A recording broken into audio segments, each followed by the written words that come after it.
আজ আরজিকর কাণ্ডে সঞ্জয় রায়ের সাজা ঘোষণা 2:45 সাজা ঘোষণা রয়েছে সঞ্জয় রায়ের। সরাসরি শিয়ালদা আদালত থেকে রয়েছে আমাদের প্রতিনিধি মৌমিতা মিত্র। মৌমিতা, আজ 2:45 সাজা ঘোষণা সঞ্জয় রায়ের, তার আগে আবারও মুখ খুলেছে সঞ্জয় রায়। একেবারেই স্নেহা, দেখো আজকে আদালত চত্বরে আমরা দেখলাম যে 12টা বেজে 8 মিনিট সঞ্জয় রায় এবং বিচারক যখন শুনানি শুরু করেন, প্রথমে সঞ্জয় রায়কে আবারও বুঝিয়ে দেওয়া হয় যে তার বিরুদ্ধে ঠিক কি কি অভিযোগ রয়েছে, কোন কোন ধারায় তাকে দোষী সাব্যস্ত করা হয়েছে, অর্থাৎ ভারতীয় ন্যায় সংহিতার 64, 66 এবং 103 ক্লজ 1 এই 3 ধারায় তাকে দোষী সাব্যস্ত করা হয়েছে।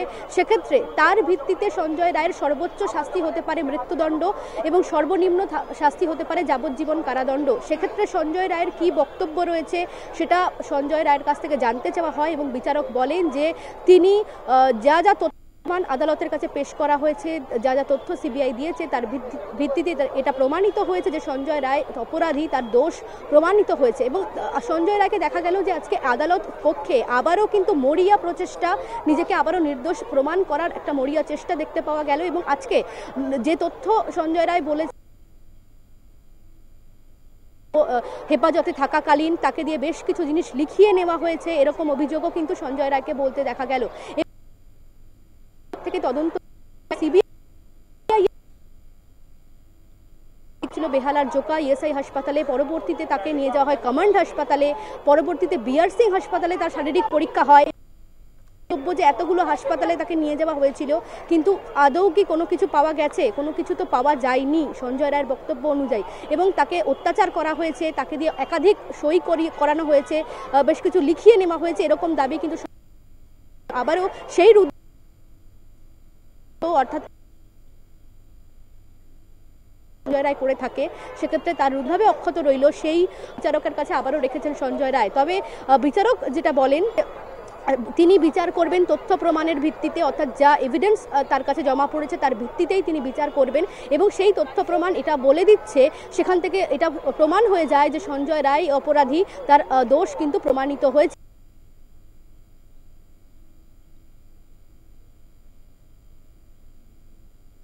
সঞ্জয় রায়ের বক্তব্য শোনার জন্য গোটা একটা দিন রাখা হয়েছিল। সেই দিন রুদ্ধদ্বার কক্ষে শুনানি হয়, 3 ঘন্টা সময় দেওয়া হয়েছিল সঞ্জয় রায়কে। সেই দিন সঞ্জয় যাবতীয় যে বক্তব্য রয়েছে নিজের সপক্ষে, সেক্ষেত্রে শাস্তির বিষয়ে সঞ্জয়ের কি বক্তব্য রয়েছে সেটা বিচারক জানতে চান। অর্থাৎ মৃত্যুদণ্ড কারাদণ্ড যদি সঞ্জয় রায়ের সেই শাস্তির বিধান দেওয়া হয়, সেই শাস্তির পরিপ্রেক্ষিতে সঞ্জয় রায়ের কি বক্তব্য রয়েছে সেটা বিচারক জানতে চান। এবং সঞ্জয় রায়ের পরিবারে কারা কারা রয়েছেন, পরিবারের সদস্যরা যোগাযোগ করেন কিনা তার সঙ্গে, সেই প্রশ্নও কিন্তু বিচারক করেন। তার পরিপ্রেক্ষিতে ছিলেন, তার সঙ্গে যোগাযোগ করেননি। বিচারকের বক্তব্য যে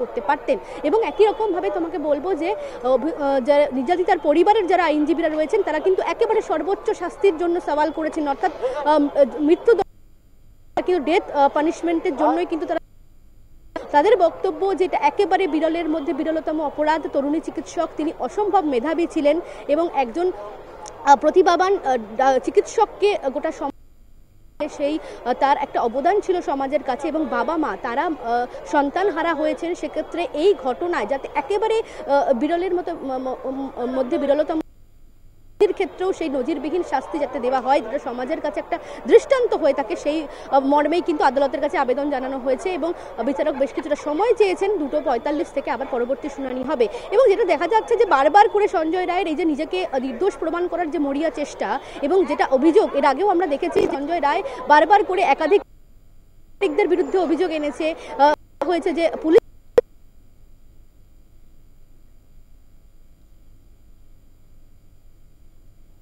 কাগজপত্রে সই করিয়ে নেওয়া হয়েছে, অর্থাৎ বেশ কিছু লিখিয়ে নেওয়া হয়েছে, এমনটাই অভিযোগ কিন্তু সামনে আনছে সঞ্জয় রায়। তার সঙ্গে সেই রুদ্রাক্ষের মালা তথ্যই সে সামনে আনছে। অর্থাৎ এই সমস্ত বিষয়কে বিচার করেই বিচারক যেটা বললেন যে সাজা ঘোষণা করার ক্ষেত্রে সেই শুনানির জন্য বেশ কিছুটা সময় লাগবে, সমস্ত দিক ভেবে দেখবেন বিচারক, সমস্ত দিক বিচার করে তারপরে সিদ্ধান্ত নেবেন বিচারক যে কি সাজা দেওয়া যেতে পারে সঞ্জয় রায়কে। এবং যিনি সরকারি আইনজীবী যিনি ছিলেন পাবলিক প্রসিকিউটর, তিনি কিন্তু কোথায় কোথায় মৃত্যুদণ্ডের সাজা দেওয়া যায়, কোথায় কোথায় দেওয়া যায় না, কোন কোন ক্ষেত্রে সেই বিষয়ে একাধিক তথ্য আদালতের কাছে পেশ করেন। সুপ্রিম কোর্টের বেশ কিছু গুরুত্বপূর্ণ মামলার রেফারেন্স আদালতের কাছে দেওয়া হয় যে সেই সমস্ত মামলার ক্ষেত্রে কি সাজা ঘোষণা হয়েছিল বা মাননীয় সমস্ত মামলার ক্ষেত্রে কি সাজা ঘোষণা হয়েছিল বা মাননীয় বিচারপতিদের কি কি মন্তব্য ছিল, সেই সমস্ত রেফারেন্স আদালতের কাছে পেশ করা হয় এবং বিচারক কিছুটা সময় নিয়েছেন।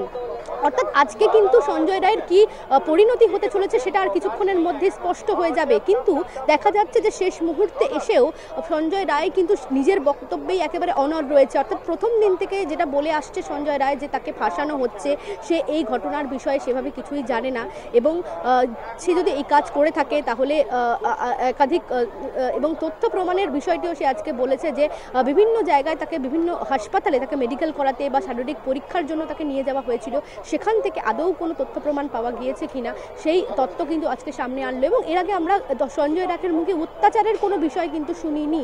আজকে দেখা গেল সঞ্জয় রায় আদালত পক্ষে তাকে বলতে যে তাকে অত্যাচার করা হয়েছে, অর্থাৎ এজলাস অর্থাৎ কোর্ট লকআপে থাকাকালীন, বিচারাধীন অবস্থায় থাকাকালীন তাকে কিন্তু অত্যাচার করা হয়েছে, এরকম একটা বক্তব্য সঞ্জয় রায়ের তার বক্তব্য থেকে উঠে এলো এবং তাকে দিয়ে বেশ কিছু কাগজপত্রে সই করানো হয়েছে। এবং কলকাতা পুলিশ যখন তদন্ত করেছিল তখন সেই তদন্তকারী অফিসারদেরকেও সঞ্জয় রায় জানিয়েছিল যে তাকে সে নির্দোষ, তাকে ফাঁসানো হচ্ছে গোটা ঘটনায়, এই অভিযোগ সে আগেও জানিয়েছে এবং আজকেও কিন্তু একই রকম অভিযোগ সে বিচারকের কাছে জানালো। তবে বিচারক কিন্তু এই বিষয়গুলোকে আজকে নতুন করে সেভাবে খুব একটা আমল দেননি। বিচারক মূলত জানতে চাইছিলেন যে শাস্তির বিষয়ে সঞ্জয় রায়ের কি বক্তব্য রয়েছে, অর্থাৎ তাকে যদি মৃত্যুদণ্ড দেওয়া হয় বা তাকে যদি যাবজ্জীবন কারাদণ্ড দেওয়া হয় সেক্ষেত্রে তার কি বলার থাকতে পারে, সেই বিষয়টা বিচারক মূলত জোর দেওয়ার চেষ্টা করছিলেন এবং তার পরিবারের সদস্যরা কারা রয়েছেন তারা যোগাযোগ করেন কিনা সেই বিষয়গুলো জানার চেষ্টা করছিলেন। এবং তার পরিপ্রেক্ষিতে সঞ্জয় রায় স্পষ্টই জানিয়ে দিয়েছে যে তার পরিবারের সদস্যদের তরফ থেকে কোনো রকম যোগাযোগ তার সঙ্গে করা হয়নি। এবং অর্থাৎ বলা যেতে পারে যে আজকের এই যে শুনানি পর্ব, প্রত্যেকের নজর রয়েছে এই শুনানির দিকে, গোটা দেশ তাকিয়ে রয়েছে যে কি সাজা ঘোষণা করা হবে বা সঞ্জয় রায়ের পরিণতি কি হবে। সব মিলিয়ে একেবারে বলা যেতে পারে যে শেষ মুহূর্তে এসেও একেবারে সেই খড়কুটোর মতো আঁকড়ে ধরার যে একটা মরিয়া প্রচেষ্টা, সঞ্জয় রায় নিজেকে নির্দোষ প্রমাণ করার একাধিক তত্ত্ব কিন্তু আদালতের কাছে সামনে আনছে, বিভিন্ন সময় বিভিন্ন তত্ত্ব সে সামনে এনেছে। এবং আজকে যেটা বলা হলো, সঞ্জয় রায় যেটা বললো আদালত পক্ষে যে তাকে অত্যাচার করা হয়েছিল এবং জিনিস লিখিয়ে নেওয়া হয়েছে, সেক্ষেত্রে এই বিষয়গুলো বিচারক ভেবে দেখবেন, তিনি বিবেচনা করবেন। তবে তিনি কিন্তু এটাও স্পষ্ট করে দিয়েছেন যে সিবিআই তার বিরুদ্ধে যা যা অভিযোগ, যা তথ্য প্রমাণ আদালতে জমা দিয়েছে, অর্থাৎ সিএফএসএল এর report, forensic report, circumstantial evidence, পারিপার্শ্বিক তথ্য প্রমাণ, বায়োলজিক্যাল এভিডেন্স যা যা ছিল, সিসি ক্যামেরার ফুটেজ যা যা ছিল, সেখান থেকে কিন্তু এটা প্রমাণ হয়ে গিয়েছে যে সঞ্জয় রায় দোষী এবং সঞ্জয় রায় যে এই কাজ করেছে সেটা কিন্তু সিবিআই আদালতের কাছে প্রমাণ করতে পেরেছে, আদালতে সেই বিষয়টা প্রমাণিত হয়েছে। সেক্ষেত্রে নতুন করে আর নিজেকে নির্দোষ বলে দাবি করছে যে সঞ্জয় রায়, সেই দাবির কিন্তু আর সারবত্তা সেভাবে, সেই জন্য বিচারক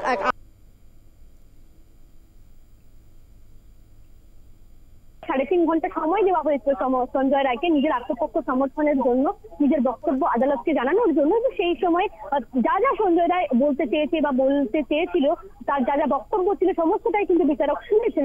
সেক্ষেত্রে নতুন করে নিজেকে নির্দোষ বলে যে দাবি করছে সঞ্জয়, সেই নির্দোষ দাবি করার সপক্ষে কোনো যুক্তি বা কোনো বক্তব্য কিন্তু এই মুহূর্তে আর সেভাবে আদালতের কাছে বিচার্য বিষয় হয়ে দাঁড়াবে না।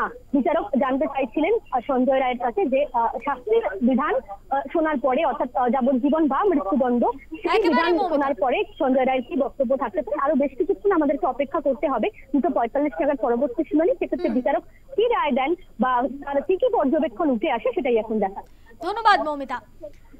আর কিছুক্ষণের অপেক্ষা, তারপরে সাজা ঘোষণা সঞ্জয় রায়ের। শিয়ালদা আদালতে 210 নম্বর কোর্টরুমে শুনানি শুরু। 2:45 সাজা ঘোষণা, মন্তব্য বিচারক অনির্বাণ দাসের। কি আছে সঞ্জয়ের ভাগ্যে, ফাঁসি নাকি যাবজ্জীবন, জানা যাবে একটু পরেই। আর্যিকর ধর্ষণ ও খুনের ঘটনায় সাজা ঘোষণার জন্য সময় লাগবে। 2:45 মিনিটে হবে সাজা ঘোষণা, মন্তব্য বিচারক অনির্বাণ দাসের।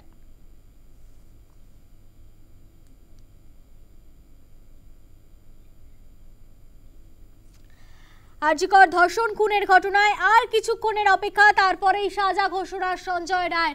অন্যদিকে আমরা সকাল থেকেই দেখেছি শিয়ালদা আদালত চত্বরে কিন্তু ভিড় জমিয়েছে আম জনতা, এবং যেমনটা দাবি করছিলেন জুনিয়র সিনিয়র চিকিৎসকেরা যে সঞ্জয় রায় একা নয়, সঞ্জয় রায়ের শাস্তির পাশাপাশি আরও যারা জড়িত রয়েছেন এই গোটা ঘটনার পেছনে, আরও যারা রয়েছে বড় মাথা রয়েছে এই ঘটনার পেছনে, তাদেরকে সামনে নিয়ে আসা হোক।